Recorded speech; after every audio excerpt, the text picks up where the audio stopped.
अस्पताल में अनिल का एक दोस्त कंपाउंडर था और इस वजह से लिंग परीक्षण का काम जल्दी हो जाता है। परीक्षण की रिपोर्ट में सीमा के गर्भ में लड़की होने की पुष्टि होती है। परिवार को जैसे ही पता चलता है कि सीमा लड़की को जन्म देने वाली है, परिवार में मातम छा जाता है। पूरा परिवार मिलकर अनिल को समझाता है कि यह लड़की हमें नहीं चाहिए। वैसे भी परिवार में इतनी सारी लड़कियां हैं और अब एक और लड़की से परेशानियां बढ़ती जाएंगी। अनिल अपने भाइयों की बात में आ जाता है और सीमा को गर्भपात करने के लिए मनाने की कोशिश करता है, लेकिन सीमा अनिल को गुस्से से चिड़चिड़ाते हुए कहती है, तुम पागल हो, मैं किसी भी कीमत में अपनी बच्ची को नहीं मारने वाली।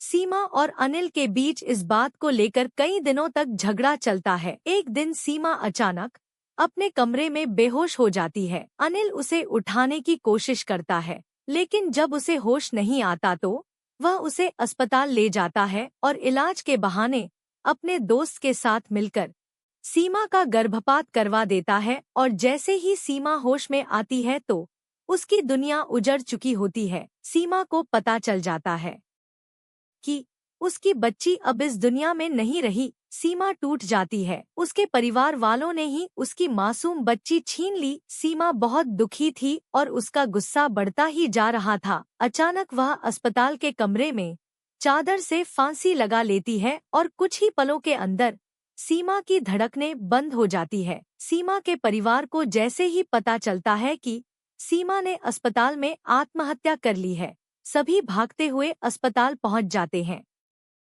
अनिल सीमा के चले जाने से बेहद दुखी होता है। उसे अंदाजा नहीं था कि सीमा बच्ची के गर्भपात से इतनी दुखी हो जाएगी कि अपनी जान ही दे दे। जो होना था वह हो चुका था, लेकिन अब बारी भरपाई करने की थी। सीमा के अंतिम संस्कार के 13 दिन गुजरते ही में अनिल का एक दोस्त सीमा की भूतिया रूह की वजह से हो जाती है। लिंग परीक्षण का काम जल्दी हो जाता है। परीक्षण की रिपोर्ट में सीमा के गर्भ में लड़की होने की पुष्टि होती है। परिवार को जैसे ही पता चलता है कि सीमा लड़की को जन्म देने वाली है, परिवार में मातम छा जाता है। पूरा परिवार मिलकर अनिल को समझाता है कि यह लड़की हमें नहीं चाहिए। वैसे भी परिवार में इतनी सारी लड़कियां हैं और अब एक और लड़की से परेशानियां बढ़ती जाएंगी। अनिल अपने भाइयों की बात में आ जाता है और सीमा को गर्भपात करने के लिए मनाने की कोशिश करता है, लेकिन सीमा अनिल को गुस्से से चिड़चिड़ाते हुए कहती है, तुम पागल हो, मैं किसी भी कीमत में अपनी बच्ची को नहीं मारने वाली।